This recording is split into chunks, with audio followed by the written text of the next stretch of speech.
guys, welcome back to my channel Learning Platform Investment for Your Future। इस channel पर अलग अलग video series के माध्यम से 6th क्लास से पोस्ट ग्रेजुएशन तक की सोशल साइंस से जुड़ी लगभग सभी बुक्स को छोटी छोटी वीडियो में तब्दील किया जाएगा। इसी तरह की आगे की वीडियोस के लिए बस आपको इस चैनल को ज्यादा से ज्यादा लाइक, शेयर और सब्सक्राइब करना है। तो इसी सिलसिले को आगे बढ़ाते हुए आज हम इग्नू के MHI 1 पेपर के यूनिट 4 को समझेंगे, जिसका नाम है नवपाषाण क्रांति। चलिए दोस्तों शुरू करते हैं। नवपाषाण, जिसे आम भाषा में नया पत्थर कह सकते हैं, इससे जुड़ी क्रांति करीबन 12,000 से 6,000 साल पहले आई थी, जिसके बारे में सबसे पहले चर्चा जॉन लुबाक ने 1865 में की। अब ये सोचने वाली बात है कि उस समय को क्रांति जैसा बड़ा नाम क्यों दिया गया। इसके लिए हमें नवपाषाण काल की मुख्य विशेषताओं को जानना होगा।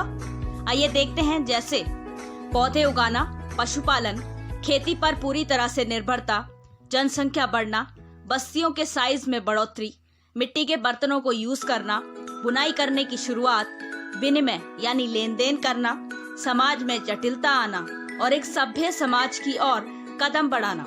अब आप ये सोचेंगे कि इनमें से बहुत सी विशेषताएं समाज में पहले भी थी, पर फर्क ये है कि नवपाषाण काल के समय ये गतिविधियां बहुत तेजी से बढ़ी।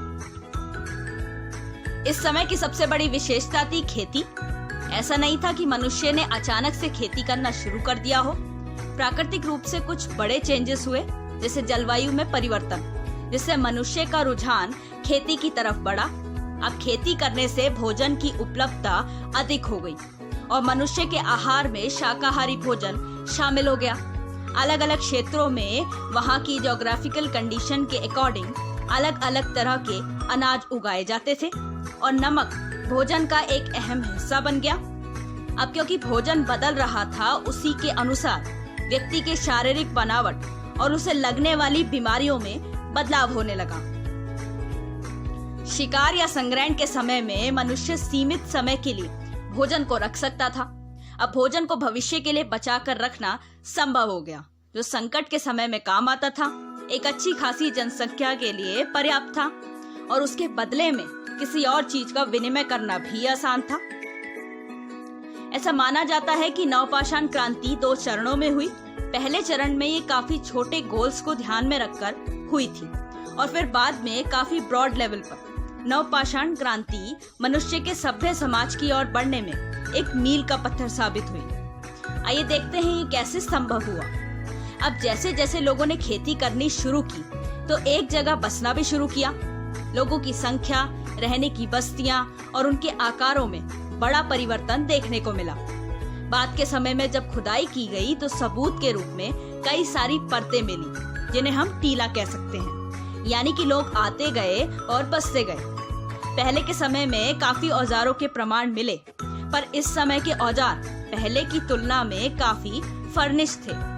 मिट्टी का प्रयोग बहुआयामी तरीके से हुआ, चाहे वे चीजें बनाने के लिए हो, सूचना देने के लिए हो या कलाकृति का प्रमाण देने के लिए। अब व्यक्ति भविष्य की संभावनाओं को ध्यान में रखकर अपनी रोजमर्रा की योजनाएं बनाता था। इस समय में कुम्हार के चाक को एक बड़ा इनोवेशन माना गया, जिससे अब मिट्टी से जुड़ी चीजें बनाना आसान हो गया था। जगहों की पहचान वहाँ मिलने वाली खास चीजों से होने लगी।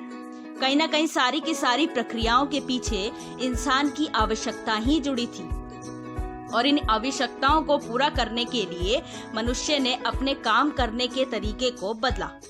इस समय पर बड़े बड़े समूह बनने लगे, जिससे बुनाई करना, औजार बनाना जैसी प्रक्रियाएं आसान हो गई।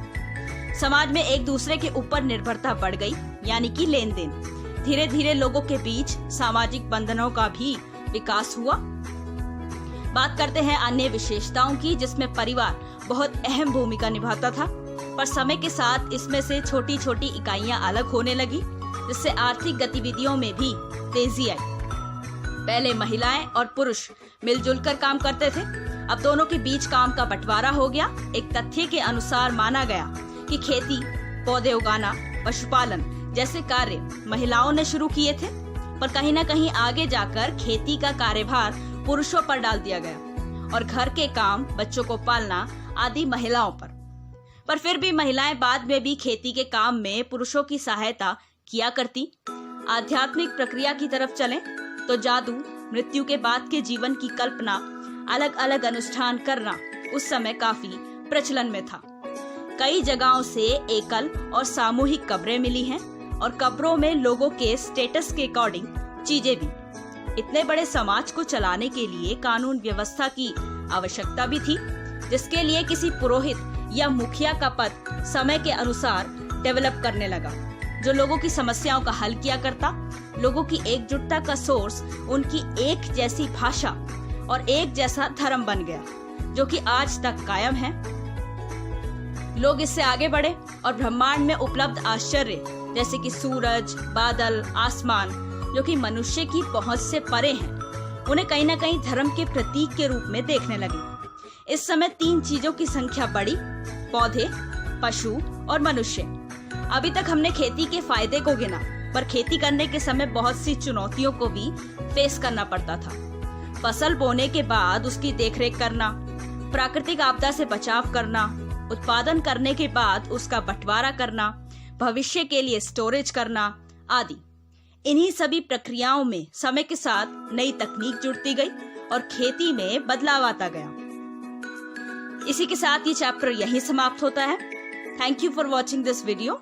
चैनल को ज्यादा से ज्यादा लाइक, शेयर और सब्सक्राइब करें। नोटिफिकेशन बेल को भी दबाएं, जिससे आपको आगे के वीडियोस आसानी से मिले। और अपने फीडबैक कमेंट सेक्शन में देना ना भूलें।